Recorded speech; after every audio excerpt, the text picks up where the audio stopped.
అందరికీ నమస్కారం. అవి మన దేశాన్ని ఆంగ్లేయులు పరిపాలిస్తున్న రోజులు. ఆ రోజుల్లో లండన్ రాణి సర్ విలియం జోన్స్ అనేటువంటి వ్యక్తిని మన దేశానికి చీఫ్ జస్టిస్గా నియమించింది. ఆయన చీఫ్ జస్టిస్గా కలకత్తా వచ్చారు.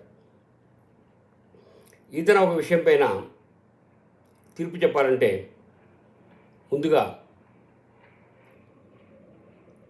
కల్చర్ తెలియాలి.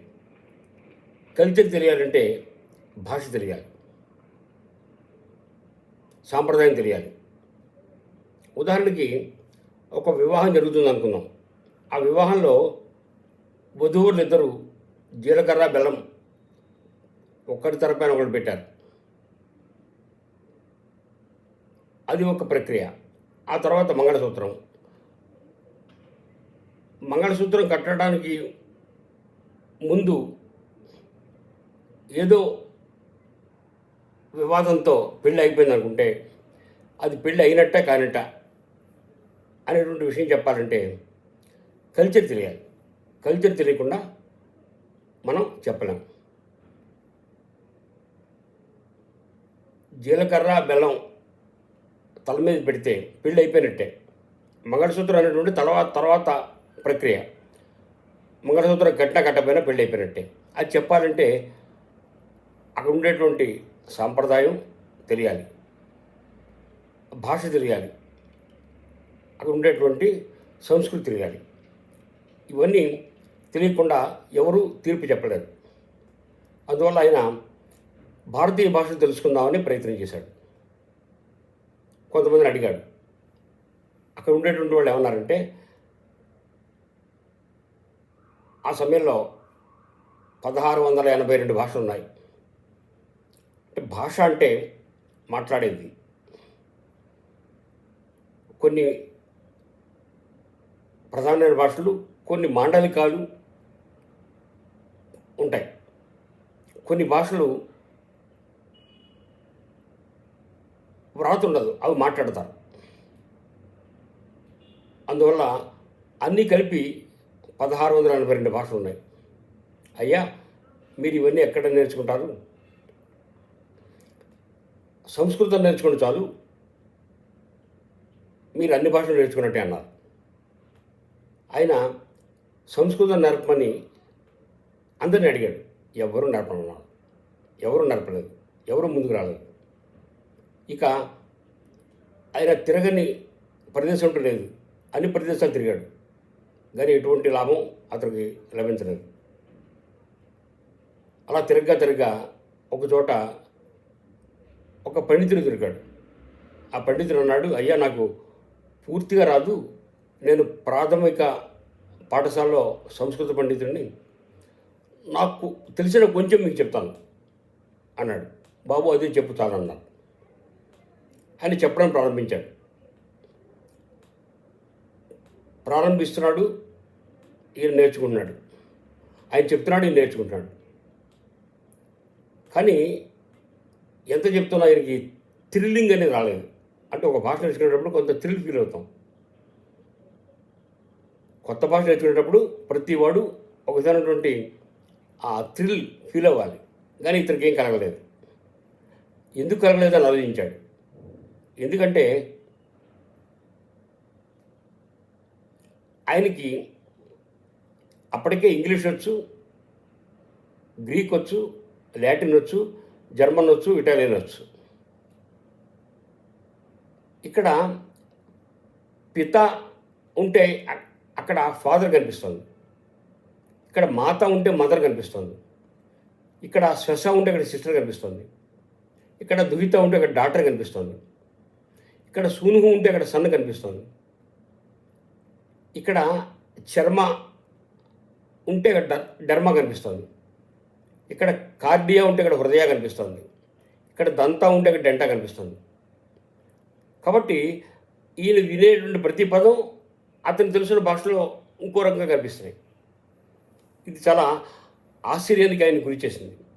ఇదేంటి, కొన్ని వేల మేడ దూరం నుంచి వచ్చాను, ఈ భాషా పదాలు అన్నీ నాకు తెలిసిపోతున్నాయి ఏంటి, ఇందులో ఏదో రహస్యం ఉంది అని ఆయన అనుకుని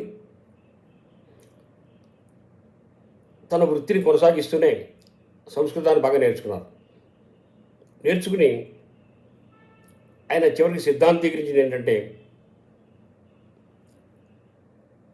సంస్కృతం, లాటిన్, గ్రీక్ అనేటువంటివి ఈ మూడు ప్రపంచంలో అతి ప్రాచీనమైనటువంటి భాషలు.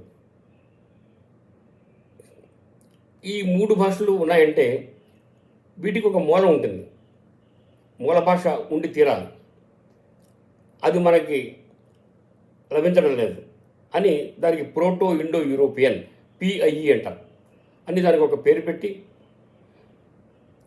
ఈ విషయమైనటువంటి ఒక పరిశోధన జరగాలి అనేటువంటి తలంపుతో రాయల్ ఏషియాటిక్ సొసైటీ అనేటువంటి ఒక సంస్థను స్థాపించి ఆయన కొన్ని వందల మందిని పాశ్చాత్య భాషా పండితులు రప్పించి తులనాత్మకమైనటువంటి భాషా విజ్ఞానానికి ఆయన దోహదం చేశారు. కాబట్టి కంపారిటివ్ లింగ్విస్టిక్స్కి అయిన పితామహుడు అని చెప్పచ్చు. ఈ విధంగా మన దేశానికి ఆయన భాషాపరంగా ఎంతో కృషి చేశారు. ఆ టైంలో ఆయనకి ఎవరు నేర్పకపోతే మనకి ఈ అవకాశం అంత త్వరగా వచ్చేది కాదు. అందువల్ల ఎవరైనా ఏదైనా వారికి తెలియదు మనం అడిగినప్పుడు మనం వెంటనే చెప్పాలి. మనకి తెలియకపోతే తెలుసుకు చెప్పాలి, అంతేగాని నీకు నేను చెప్పను అనకూడదు. నన్నయ్య గారు మాట అంటారు, తన ఎరిగిన అర్థంబు వరుడు అనగా ఇది ఎట్లు చెప్పుమని అడిగిన చెప్పనివాడును సత్యము చెప్పనివాడును ఘోర నరక పంకమును పడును అన్నారు. కాబట్టి మనం తెలిసి చెప్పాలి. ఆనాడు ఎవరు చెప్పకపోతే ఈనాడు భాషాశాస్త్రంలో ఇంత ప్రగతి మనకి ఇప్పట్లో లభించేది కాదు. ఆయన సంస్కృత భాషను పూర్తిగా నేర్చుకుని అభిజ్ఞాన శాకుంతలాన్ని ది ఫ్యాటల్ రింగ్ అనేటువంటి పేరుతో ఆయన దాన్ని 1789లో డైరెక్ట్గా సంస్కృతం నుంచి అనువదించారు. అంతేకాకుండా జయజోడు రచన గీత గోవిందాన్ని, మనుధర్మశాస్త్రాన్ని కూడా వారు ఆంగ్లంలో రచించి అనువదించి సంస్కృతానికి విదేశాల్లో ఒక గొప్ప పీఠం స్థాపించారు. అటువంటి మహనీయుడు సర్ విలియం జోన్స్. అందువల్ల అటువంటి మహనీయులను ఆదర్శంగా తీసుకుని మనకు తెలుసున్న విషయాన్ని ఇతరులకు చెప్పడానికి ప్రయత్నం చేయాలి. మనకి తెలియకపోతే తెలుసుకుని చెప్పడానికి ప్రయత్నించాలి. అంతేగాని నాకు తెలియదు కాబట్టి నన్ను అడక్కు, నేను నీకు చెప్పను అనేటువంటి మాట మనం అనకూడదు. ఇక సర్ విలియం జోన్స్ తర్వాత కొన్ని వందల మంది పాశ్చాత్య భాషాశాస్త్రవేత్తలు సంస్కృతం పైన ఎన్నో పరిశోధనలు జరిపారు.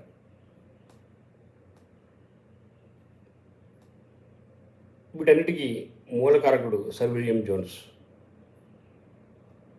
అందువల్ల సర్ విలియం జోన్స్ సంస్కృత భాషలో చేసినటువంటి సేవలు మరువలేనివి, మరుపురానివి, మరువకూడనివి. నమస్కారం.